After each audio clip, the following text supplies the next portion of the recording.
This year at Temple Church, we've been developing an innovative season of public engagement with English Heritage, the Landscape Institute and people across Bristol.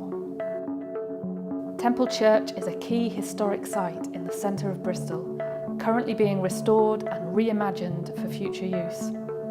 We opened up the temple to the city for a series of nature and heritage talks, inviting people in to experience blended live and online digital broadcasts featuring speakers from around the world, including international landscape architects, the Festival of Nature, Dan Pearson and Arit Anderson from Gardener's World. Audiences explored the live conservation work with English Heritage. Young people took the lead with a series of creative workshops and community projects, including a live build in the gardens of Temple Church.